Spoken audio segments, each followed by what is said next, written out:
History of Pakistan में हम पाकिस्तान के अंदर कॉन्स्टिट्यूशनल डेवलपमेंट्स को स्टडी कर रहे हैं। प्रीवियस सेशंस के अंदर हमने देखा था कि किस तरह से 1947 से लेकर 1973 तक पाकिस्तान के अंदर कॉन्स्टिट्यूशनल डेवलपमेंट्स हुई। 1973 का कॉन्स्टिट्यूशन जो है वो पाकिस्तान का लेटेस्ट कॉन्स्टिट्यूशन है। इस कॉन्स्टिट्यूशन के अंदर अब तक 25 अमेंडमेंट्स हो चुकी हैं, जिनमें से फर्स्ट 12 अमेंडमेंट्स हम प्रीवियस सेशंस के अंदर डिस्कस कर चुके हैं।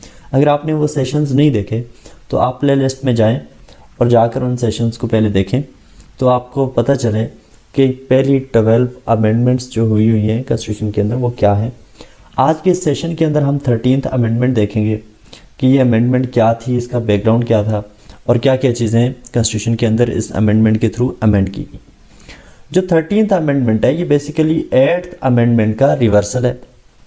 8th अमेंडमेंट क्या थी कि जनरल ज़िया-उल हक जब पाकिस्तान के प्रेसिडेंट बने, मार्शल लॉ लगाया और फिर पाकिस्तान के प्रेसिडेंट बन गए, तो उस वक्त पाकिस्तान में पार्लियामेंट्री फॉर्म ऑफ गवर्नमेंट मौजूद था अंडर द कॉन्स्टिट्यूशन ऑफ 1973। इन्होंने कॉन्स्टिट्यूशन में अमेंडमेंट्स की और semi presidential form of government propose किया, जिसमें नेशनल असम्बली को डिज़ोल्व करने की पावर्स भी इनके पास चली गई, की अपॉइंटमेंट्स जो थी चीफ ऑफ आर्मी स्टाफ की, जजेस वगैरह की अपॉइंटमेंट्स जो हैं वो भी इनके पास चली गई।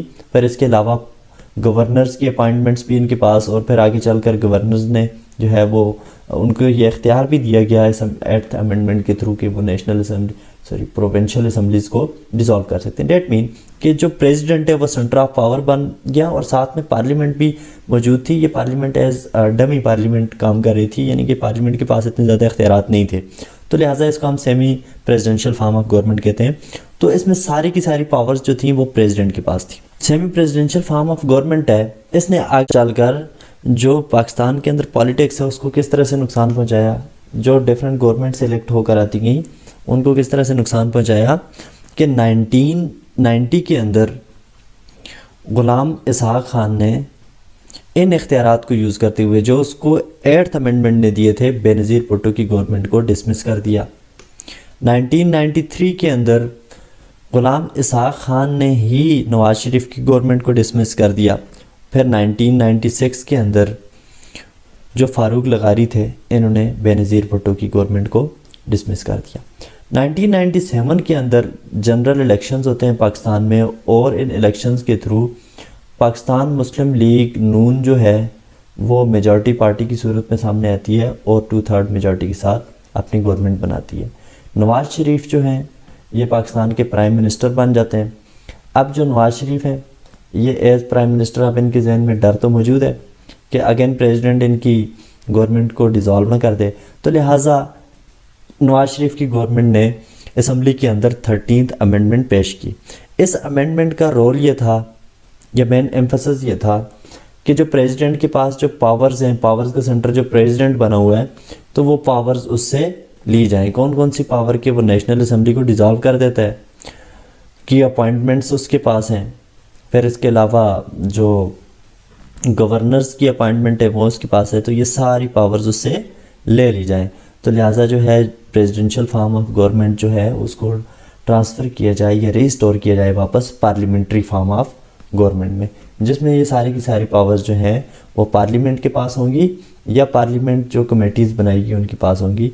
तो 13th अमेंडमेंट जो है वो अमेंडमेंट नंबर 8 का बेसिकली रिवर्सल थी। अब इस अमेंडमेंट में जो मेजर चेंजेस हुई उनको हम देख लेते हैं। पहले तो ये अमेंडमेंट 1 अप्रैल 1997 को पास होती है। इस अमेंडमेंट में आर्टिकल 58(2) भी ओमिट कर दिया गया। ये आर्टिकल प्रेसिडेंट को ये पावर दे रहा था कि वो नेशनल असम्बली को डिसॉल्व कर सकता है। इसी तरह से आर्टिकल 112(2) भी रिमूव कर दिया गया। ये गवर्नर्स को ये पावर दे रहा था कि वो प्रोविंशियल असम्बलीज़ को डिसॉल्व कर सकते हैं। फिर इसी तरह से जो गवर्नर्स की अपॉइंटमेंट की पावर थी प्रेसिडेंट के पास वो भी ले ली गई।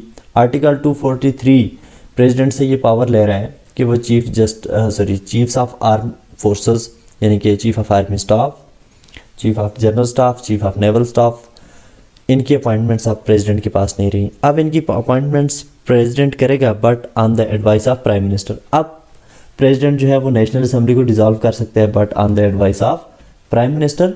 तो अब जो प्रेसिडेंट है वो नॉमिनल हेड है, ठीक है, तो उसने काम करना है प्राइम मिनिस्टर की एडवाइस पे, जो प्राइम मिनिस्टर कहेगा वैसे ही प्रेसिडेंट को काम करना पड़ेगा। यानी कि गवर्नर्स की अब अपॉइंटमेंट प्रेसिडेंट करेगा, बट प्राइम मिनिस्टर जिस गवर्नर को नॉमिनेट करेगा उसी की अपॉइंटमेंट प्रेसिडेंट को करना पड़ेगी।